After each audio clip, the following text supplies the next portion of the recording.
Friends, ఈరోజు వాన పడుతుంది కాబట్టి వెదర్ అయితే చల్లగా ఉంది కాబట్టి మా హస్బెండ్ అయితే చికెన్ తీసుకొచ్చేసాడు. నేనైతే అందులో మునక్కాయలు వేసేసి చాలా అంటే చాలా టేస్టీగా అండ్ సింపుల్గా అయితే కర్రీ అయితే నేను వండేసేసాను. మీకు ఆ వీడియో లింక్ కావాలంటే నేను ఈ వీడియో కింద లింక్ ఇస్తాను, చూడండి. ఓకే, మీరు కూడా ట్రై చేసి చూడండి. మీకు ఎలా వచ్చిందో నాకైతే కామెంట్లో పెట్టేసేయండి. చూడండి, టెంటే ఎలా ఉంది చూడండి. చూస్తుంటే అమేజింగ్గా ఉంది కదా, అంత టేస్టీగా ఉంటుంది. సో నేనైతే ఇది కరివేపాకారం, నేను ఫస్ట్ ముద్ద కరివేపాకారంతో తిందాం అనుకుంటున్నాను, హెల్త్కి చాలా మంచిది కాబట్టి.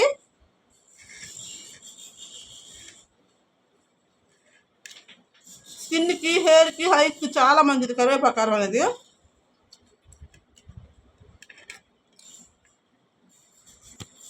ఇప్పుడైతే మనం చికెన్ కర్రీతో తినేద్దాం. కాలిపోతుంది అసలు, వేడి వేడికి అయితే వేసుకుని తినేస్తున్నా.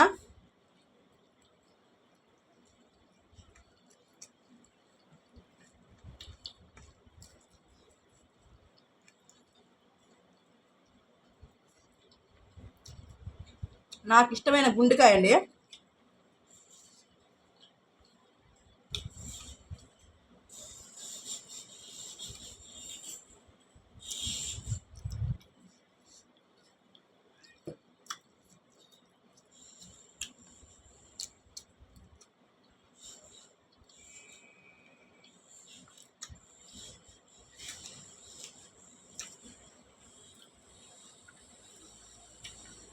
సో వీడియో నచ్చినట్లయితే లైక్ చేసి సబ్స్క్రైబ్ చేసుకోండి. ఓకేనా, బాయ్ బాయ్.